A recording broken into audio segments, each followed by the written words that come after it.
नमस्कार, मैं हूं योगेश राणा और आइए बात करते हैं आज के अखबार और एक बहुत बड़ी खबर की।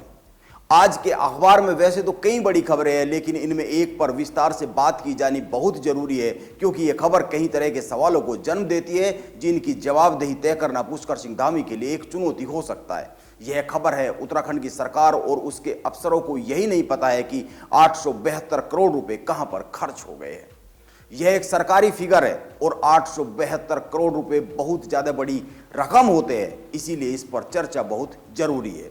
आइए इस खबर पर कुछ अन्य खबरों से होते हुए आते हैं ताकि तस्वीर और अच्छी तरीके से साफ हो सके।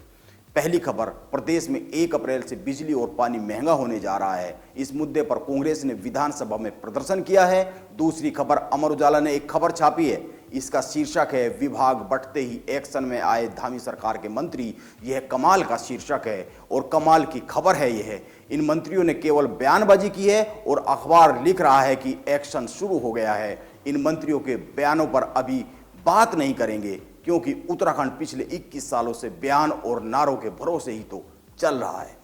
तीसरी खबर, यह खबर भी अमर उजाला ने ही छापी है। इसका शीर्षक है, अफसरों की एसीआर लिखने के अधिकार पर मंत्री एक राय। अखबार ने चंदन रामदास, प्रेमचंद अग्रवाल, गणेश जोशी से बात की है। ये सभी मंत्री सतपाल महाराज की इस बात के साथ है कि अफसरों की एसीआर लिखने का अधिकार मंत्रियों को मिलना चाहिए। इस पर हिंदुस्तान अखबार ने भी एक खबर छापी है। खबर यह है कि उत्तराखंड में जिला पंचायत अध्यक्षों को जिलाधिकारियों की एसीआर लिखने की शक्ति दी जाएगी। यह ऐलान सतपाल महाराज ने किया है। सतपाल महाराज के पास पंचायत मंत्री का जिम्मा भी है। उन्होंने यह भी कहा है कि मैं कोई नया काम करने नहीं जा रहा हूं। यह अधिकार पूर्व में जिला पंचायत अध्यक्षों के पास रहा है। वो जिलाधिकारी की एसीआर लिखने का काम करते रहे हैं। उन्होंने बहुत साफ किया है, जनप्रतिनिधियों के निर्देशों का गंभीरता से पालन कराने के लिए यह एक व्यवस्था बनेगी, जो कि बहुत ही जरूरी भी है। मैं एक चौथी खबर की बात करना चाहूंगा। जैसा कि मैंने शुरू में कहा, कई खबरें महत्वपूर्ण हैं। वैसे तो सतपाल महाराज इस बात पर अड़ते हुए दिख रहे हैं कि उत्तराखंड की नौकरशाही पर एसीआर की लगाम लगनी जरूरी है।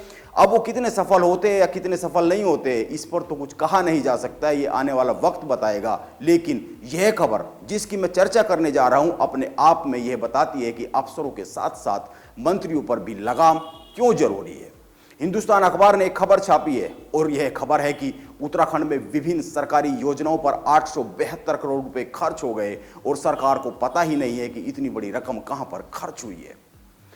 इस बहुत बड़ी राशि का उपयोगिता प्रमाण पत्र संबंधित सरकारी विभागों ने प्रस्तुत ही नहीं किया है। उपयोगिता प्रमाण पत्र से मतलब यह है कि इतनी बड़ी राशि का उपयोग सही हुआ है या सही नहीं हुआ है, कहां पर हुआ है, उसमें कोई खामी गलती तो नहीं रही है, जिनके लिए उसका उपयोग किया गया है उनके लिए वो लाभदायी है या नहीं है। इस तरह के किसी भी सवाल के बारे में कोई जानकारी विभागों के पास, अफसरों के पास नहीं है। यह चिंता की बात है। यह सरकारी रिपोर्ट में पकड़ में आई गड़बड़ी है। कैग की रिपोर्ट में इस गोलमाल का उल्लेख किया गया है और यह रिपोर्ट विधानसभा के पटल पर प्रस्तुत की गई है। इसीलिए सब सरकारी फिगर है। यह एक डरावना सच है जिससे चिंता की लकीरें हर उत्तराखंडी के माथे पर खींचनी चाहिए। पंचायती राज विभाग में 650 करोड़ रुपए के विकास कार्य पर जो खर्च हुए हैं उनका भी उपयोगिता प्रमाण पत्र प्रस्तुत नहीं किया गया है।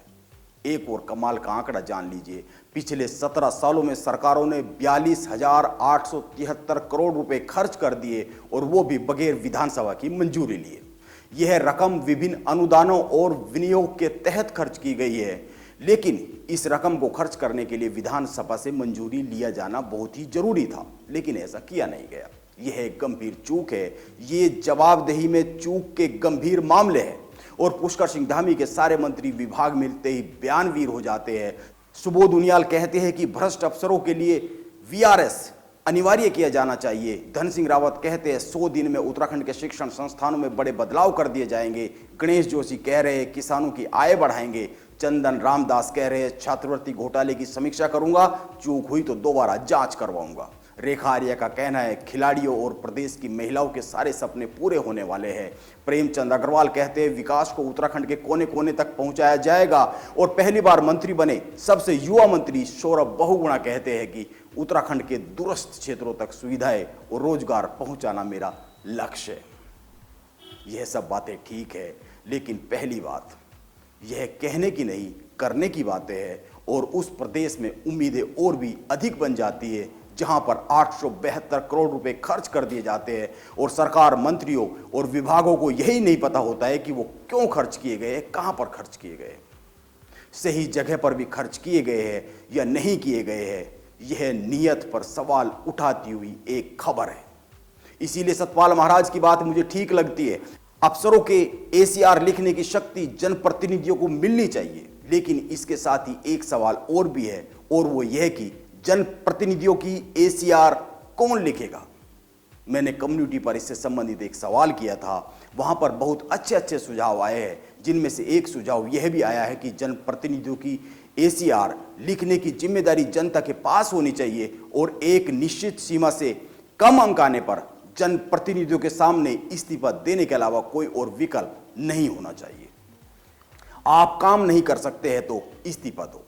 वैसे भी पुष्कर सिंह धामी पर इस बार बहुत ज्यादा उम्मीदों का बोझ है, पता नहीं वो इसे ढो पाएंगे या नहीं ढो पाएंगे। लेकिन कॉमन सिविल कोड के बाद उन्होंने उत्तराखंड में गरीब, बेसहारा, बुजुर्ग दंपतियों की पेंशन की व्यवस्था की है। दोनों पति पत्नी को हर माह 2800 रुपये मिलेंगे, ये एक अच्छी बात है, लेकिन यह पैसा सही उम्मीदवार तक पहुंचे इस दिशा में भी बहुत कुछ काम करने की जरूरत है, क्योंकि प्रदेश में करीब 2.5 लाख स्टूडेंट को फ्री टैबलेट बांटने की उन्हीं की बहुत ही महत्वाकांक्षी योजना में गड़बड़ी हुई है। समय पर टैबलेट बंट नहीं पाए हैं, जिसका सबसे बड़ा प्रमाण यह है कि माध्यमिक शिक्षा निदेशक पद से सीमा जौनसारी को हटाना पड़ा है। ध्यान में रखना चाहिए कि टैबलेट का पैसा छात्र छात्राओं के खाते में जाने के बजाय अधिकारियों और प्रधानाचार्यों के खाते में चला गया था। इसीलिए मेरा सवाल अभी भी वो ही है, जवाबदेही तय होनी चाहिए। अंत में एक खबर की ओर ध्यान देते हैं और खबर अमर उजाला ने छापी है, आज के अखबार की लीड बनाई है। प्रदेश में सरकारी नौकरियों में 3 साल से खाली पड़े पदों को समाप्त किया जाएगा। हालांकि इसमें आवश्यक सेवाएं प्रदान करने वाले पद और जिन पदों पर भर्ती में देरी हुई है उनको शामिल नहीं किया गया है। लेकिन यह सवाल तो है कि उत्तराखंड में गंभीर लेवल पर बेरोजगारी है। वैसे तो पूरे प्रदेश में ही बेरोजगारी नहीं है, पूरे देश में बेरोजगारी है, लेकिन उत्तराखंड की स्थिति ज्यादा गंभीर है। ऐसे में एक एक नौकरी जरूरी है, फिर पदों को क्यों समाप्त किया जा रहा है, यह एक सवाल है। और सवाल तो यह भी है कि 3 साल से पद खाली ही क्यों थे, यह भी जवाबदेही की बात है। इसीलिए मैं कहता हूं कि सतपाल महाराज ने एक पहल तो की है। कुछ लोग उसके पक्ष और विपक्ष में खड़े हो सकते हैं, लेकिन हर लेवल पर जवाबदेही जरूरी है ताकि उत्तराखंड की जनता को वो मिल सके जिसकी हकदार वो पिछले 21 सालों से। अंत में एक और बात, अफसरों की एसीआर के मुद्दे पर आईएएस एसोसिएशन की ओर से कोई जवाब या बयान नहीं आया है। जवाब आ जाता तो बहुत अच्छा था, कम से कम तस्वीर तो साफ हो जाती, वो इसके पक्ष में है या फिर वो इसके विपक्ष में है। खैर, इस पर तो तस्वीर बहुत ही जल्द साफ हो ही जानी है कि सतपाल महाराज की मांग मानी जाएगी या नहीं मानी जाएगी। देखते हैं धामी का यह कार्यकाल उत्तराखंड के लिए कैसा रहता है। नमस्कार, आप बने रहे मेरे साथ।